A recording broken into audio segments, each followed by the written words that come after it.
بیرکاری پۆلی پێنجەمی بنەڕەتی کتێبی بیرکاری بۆ هەمووان بەرجەکەم لاپەڕا 83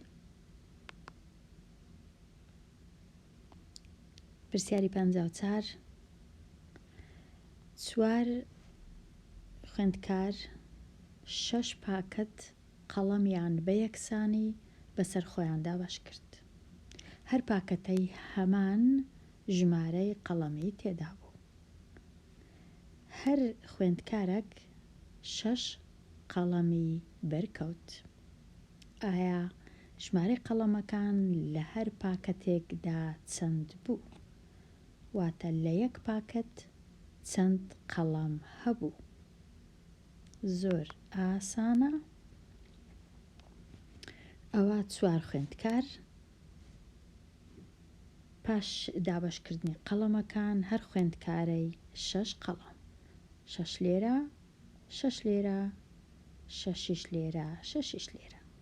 ئەگەر ئێستا هەمویان بژمێرم ئەو شەشانە 4 شەشی دەبی بکاتە 24 چونکە 4 جاران 6 دەکا 24 واتە هەموو قەڵەمەکان 24 دانەیە چونکە 4 جاران 6 یەکسانە بە 24. ئەوەی ئەمن بزانم 6 پاکێتە واتە لە هەر پاکەتەی چەند قەڵەم هەیە 6 جاران چەند دەکا 24 دیسان 6 جاران 4 واتە لە هەر پاکەتەی 4 دانا قەڵەم هەیە. وەڵام 4 دانا قەڵەم یان پێنووس. زۆر ئاسانە.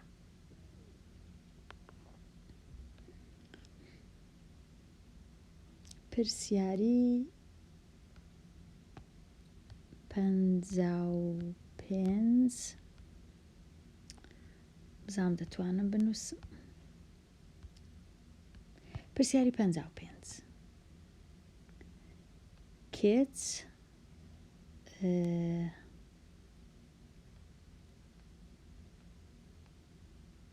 ماوەی 130 ئەوەندەی درێژی خۆی باز دەدا واتە 130 جار بەقەد باڵای خۆی باز دەدا.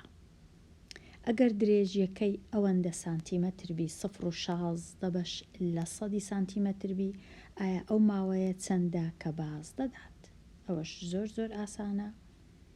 بابەتەکە هەمووی لەسەر لێکدانە کەواتە 130 لێک دەدەم لەگەڵ 0.16 چونکە هەردوو ژمارەکان لە یەک ڕەنووسی زیاترن باشتر وایە لێرە لێکدانەکەی بکەم هەروەکو ئەوەی وایە جارێ فاریزەکەی لێرە نەنووسمەوە پاشان تەمەشای فاریزەی بکەم و لە ئەنجامەکەی فاریزەی دانێم کەواتە 6 جاران 0 هەر 0 6 جاران 3 هەژدە 6 جاران 1 6 کۆیەک دەکا 780.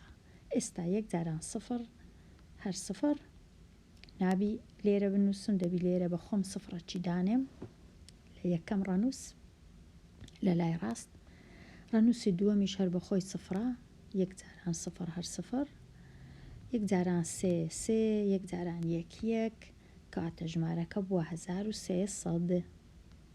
ئێستا کۆکردنەوە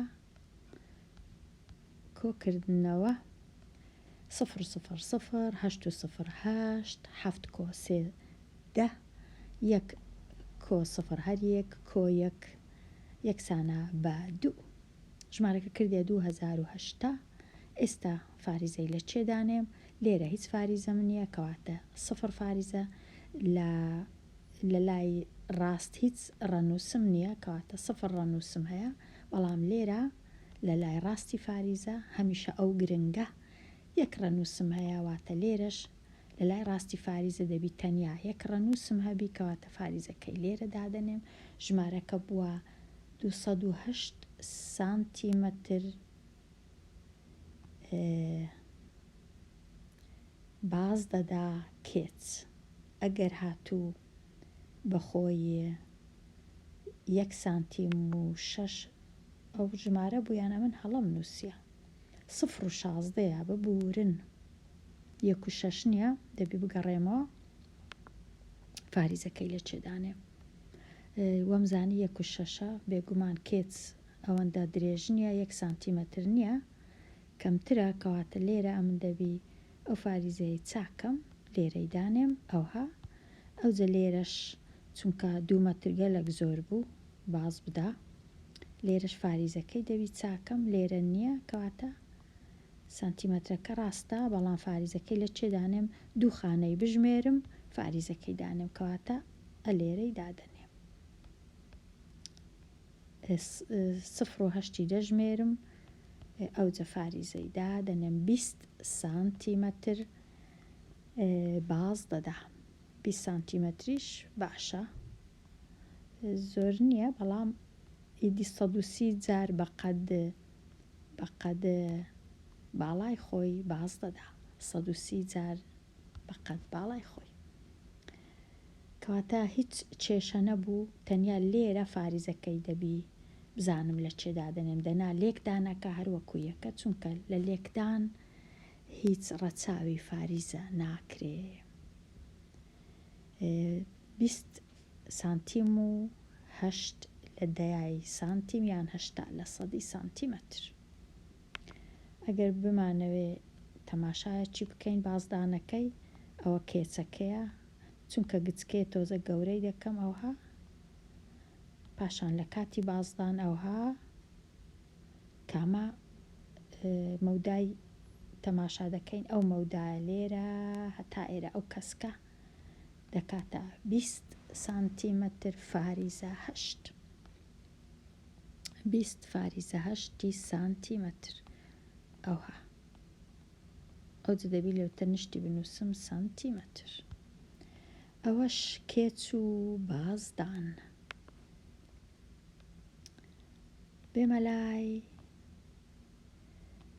پێداچوونەوە و ئامادەبوون پرسیاری 56 وابزانم زۆر ئاسانە پێویست ناکە تەنیا لێرە خانە یەکان لەگەڵ خانە یەکان لەگەڵ خانە یەکان کۆ دەکەرێتەوە 1.9 4 4 بۆ وێنە ئەوجە خانەی دەیان 8 و 0.8 8 و 7 15 1 16 ئەوجە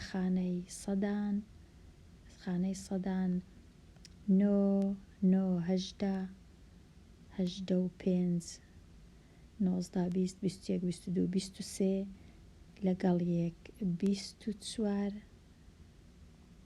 ئەوجا بێمە لای 7 و 6 13 14 15 16 17 دەنووسم 17 ژمارەکە ئەو هەلی هات بووە 17,464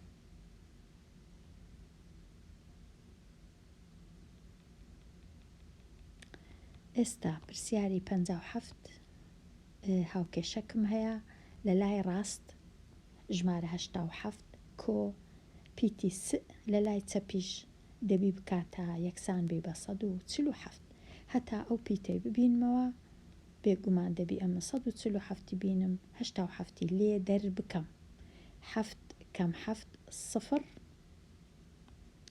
و 4 کەم 8 نابی 4 کەم 8 4 8 لێ بڕوا دەکا 6 کەواتە پیتی س یەکسانە بە 60 بمەوێ ساخکەمەوە 87 کۆ دەکەمەوە لەگەڵ 60 بزانم دەکاتە 147 یاننا بەڵام شیکاری هاوکێشە هەمیشە واتە ئەو پیتەی کە لە هاوکێشەکە هەیە یەکسانە بە چ ژمارەیەک ئەوە شیکاری هاوکێشەیە پرسیاری 58 ژمارەی دەی 8 بەش لە 1000 کامەیە 8 بەش لە 1000 ئەو ژمارەیە 8 بەش لە 1000 چونکە 1000 سێ سفری هەیە ئەوە بەش لە 1000 سێ خانە لە ڕاستی فاریزە دەکا بەش لە 1000 یەک خانە دەکا بەش لە 10 دوو خانە دەکا بەش لە 100 چوار خانە دەکا بەش لە 10,000 پێنج خانە بەش لە 100,000 و هەتا دوایی کەواتە ئەوە ڕاستە بەش لە 1000 پرسیاری 59 هاوکێشەکە شیکار بکە سیفەتی بەکارهاتوو بنووسە دیاری بکە ژمارە 7 هەیە کە لێکی دەدەم لەگەڵ ژمارەیەک ئەنجامەکەی دەبیتە 0 بێگومان دەبی ئەو ژمارەیە سفر بی، چونکە تەنیا کە حەڤدەی لێک بدەم لەگەڵ سفر ئەو جا ئەنجامەکەی دەبیتە سفر، کەواتە پیتی یەکسانە بە سفر و سیفەتی سفڕیش بەکار هاتووە، چونکە هەر ژمارەیەک لێک بدرێ لەگەڵ سفر ئەنجامەکەشی سفرە. پرسیاری 6 لە کام ژمارە بەهای ڕەنووسی 4 بچووکترین یانە؟ ئەوە زۆر گرنگە، بە ئەمن ڕەنجی دانێم لۆ ڕەنووسەکان لە ڕاستەوە لۆ چەپ. ئەوها تەنیا ئەوانەی ڕاستی فاریزە، چونکە چارەکە هەمویان لەوەیە، لە چەپی فاریزە نییە. دیسان لێرەش ئەوها ئەو دوایە بەراوردە چی بکەم؟ زۆریش ئاسانە، ئەو پرسیارە زۆریش گرنگە. ئەو پرسیارەکی ئاسان و گرنگ لە هەمان کات. و لێرەش ڕەنگەکان ئەوها 1/2. ڕەنگە سوورەکە لە هەمویان بەهایەکەی گچکەترە، دوایە زەردەکە تۆزێک لەوی باشترە، سەوزەکە لە هەمویان لەوان باشترە، بەڵام بەهای ڕەنووسە شینەکە لە هەمویان باشترە. تەمەشاکەم کامە 4 لە جێی سۆرەکەیە، ئەو بەهایەکەی لە هەمویان بچووکترە، کاتە ئەو ژمارەیە. چونکە ڕەنووس هەتا لە لای ڕاستبی بەهایەکەی گچکەترە، هەتا لە لای چەپبی بەهایەکەی گەورەترە، کاتە ئەوە ڕاستە. ئەو 4 بەهایەکەی زۆر کەمترە لەوانی دیکە. ئەگەر پرسیارەکە ئەوە با کامە 4 بەهای لە هەمویان گەورەترە، ئەوە لە هەمویان گەورەتر بوو بەهای ڕەنووسی 4، چونکە لە شینەکە لە هەمویان گەورەترە بەهایەکەی. بێمە لای شیکاری پرسیارەکان دەواازەیەک لەسەر خوێندنەوە پوختەی بکە، واتە هەمان زانیاری بە کورتکراوەی بنووسیتەوە، بەمەرجەک زانیاریە زۆر گرنگەکان بەبیر بخەیتەوە. سازان 5 ڕۆژ لە 1 هەفتە بە تێکڕای 8 کاژێر لە هەر ڕۆژێک لەسەر کۆمپیوتەر کار دەکا. زانیاریەکان زۆرن لێرە، زۆر چڕ و پڕن، دەبی زۆر ئاگام لێبی، بتوانم 2-3 جار بخینمەوە هەتا زانیاریەکان بتوانم تێبگەم مانایان چییە. دەزانین کە 150 دینار بۆ هەر کیلۆوات کاژێرەک لە بڕی بەکارهێنانی کارەبا دەدات، واتە ئەگەرە من 1 کیلۆوات لە کاژێرەک کارەبام بەکارهینا، دەبی 150 دینار تێچووەکەی ئەوەندە دینارە تێچووەکەی کارەبا بدەم. یان سازان پێویستە چەند پارە بدە ئەگەر 4 هەفتە لەسەر کۆمپیوتەر کاری کرد، کاتە بەرەبەرە ئەمن دەبی لێرە بچم تەمەشایی ئەو خشتەی بکەم، بزانم کارکردن لەسەر کۆمپیوتەر لە هەر کاژێرەی چەند کیلۆوات سەرف دەبی بەکاردێ. کیلۆوات کاژێر لە 1 کاژێر ئەگەر لەسەر کۆمپیوتەر کار بکەی 0.1 کیلۆوات بەکاردێ. سازان چەند کاژێر کاری کرد؟ لە هەر 1 ڕۆژ 8 کاژێر و بۆ ماوەی 5 هەفتەش، بۆ ماوەی 5 ڕۆژ ببورن، بۆ ماوەی 5 ڕۆژ لە 1 هەفتە و 4 هەفتەش، کەواتە 8 کاژێر 5 ڕۆژ 4 هەفتە، ڕۆژێ 8 کاژێر. ئێستا ئەمن دەزانم بەکارهێنانی کارەبا لە کاژێرەک 0.1 کیلۆوات لە هەر کاژێرەی. ئەدی لە 8 کاژێری 0.1ەکەی دەینم، 0.1 لە چێ هات؟ لێرە سەرفکردن. ئێستا ئەمن 8 دەینم، لێکی دەدەم لەگەڵ 0.1 یەکسانە بە 0.8، ئەوە لە 8 کاژێر، واتە لە 1 ڕۆژ. ئەدی لە 5 ڕۆژ دیسان ئەو ژمارەی دەینم، جارانی 5 دەکەم، هەتا بزانم لە 5 ڕۆژ چەند کیلۆوات بەکاردێ، لە 5 ڕۆژ 4 کیلۆوات بەکاردێ. ئەدی لە 4 هەفتە ئەوە لە 5 ڕۆژ لە هەفتەی 4 هەفتەش ئەو ژمارەی دەینم جارانی چاری دەکەم دەکاتە 16 کیلۆوات. هەر 1 کیلۆوات پارەکەی چەندە؟ 150 دینارە، کەواتە 16 دەینم جارانی 150 دەکەم بزانم هەمووی دەکات چەند دینار. کردیا 24,000 دینار. سازان دەبی ئەوەندە پارە بدا تێچووی کارکردنی لەسەر کۆمپیوتەر بۆ ماوەی 8 کاژێر لە 1 ڕۆژ، 5 ڕۆژ لە 1 هەفتە بۆ ماوەی 4 هەفتە. ئێستا بەکارهێنانی پێدراوەکان خشتەکە بۆ شیکاری پرسیاری 1 و 2 بەکاربینە.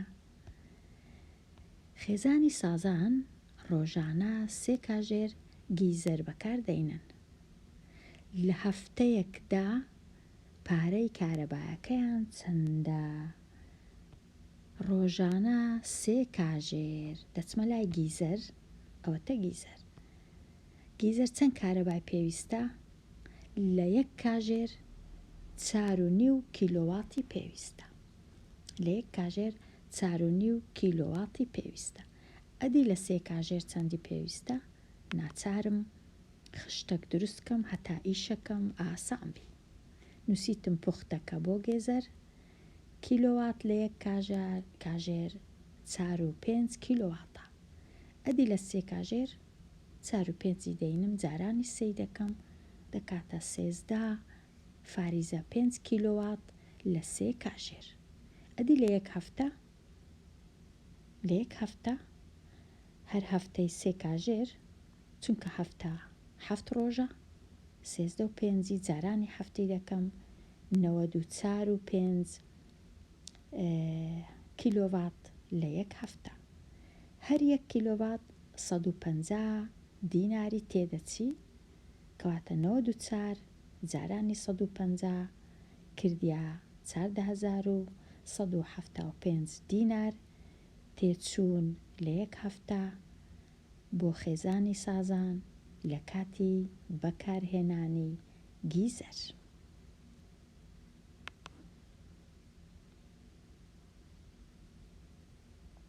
بێمە لای پرسیاری 2.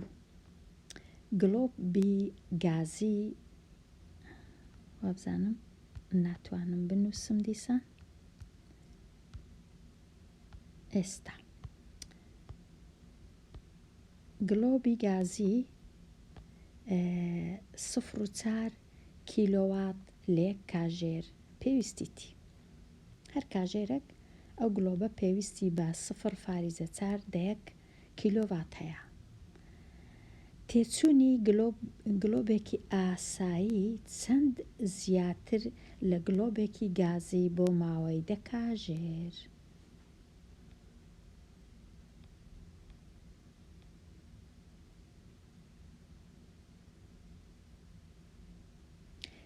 گلۆبی گازی 0.4 کیلۆوات و گلۆبی ئاسایی 0.1. ئەوەی ڕاستیبی گلۆبی گازی زیاتر بەکاردێ.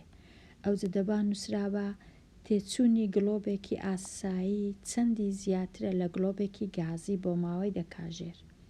ئەوەی ڕاستیبی گلۆبی گازی زیاترە. دەبا نووسرابە تێچووی گلۆبی گازی چەندی زیاترە لە گلۆبێکی ئاسایی. چونکە گلۆبی ئاسایی وەکو لەو خشتەی دیارە 0.1 کیلۆواتە لە 1 کاژێر. ئەوجە نازانم ئەمن بە هەڵە تێدەگەم یان ئەوان بە هەڵە نووسیتیان. هەر کوبی ئەمن لێرە خشتەکەم دروست کرد پوختە بۆ گلۆبی ئاسایی و گازی. 1 کیلۆوات لە 1 کاژێر 0.1 کیلۆوات لە 1 کاژێر گلۆبی ئاسایی. ئەدی لە 10 کاژێر ئەو ژمارەی جارانی دەی دەکەم دەبیتە 1. گلۆبی گازی 0.4 کیلۆواتی پێویستە لە 1 کاژێر. ئەدی لە 10 کاژێر جارانی چاری دەکەم لە 10 کاژێر گلۆبی گازی 4 کیلۆواتی پێویستە. ئێستا 1 کیلۆوات بە 150 دینارە و 4 کیلۆواتیش بە جارانی 150 دەکەم دەکا 600 واتە گلۆبی ئاسایی تێچووەکەی 150 دینارە، گلۆبی گازیش تێچووەکەی 600 دینارە. جیاوازی مابینی 600 و 150 450 دینار تێچووەکە زیاترە، بەڵام لێرە ئەم دەبی بنووسم تێچووی گلۆبی گازی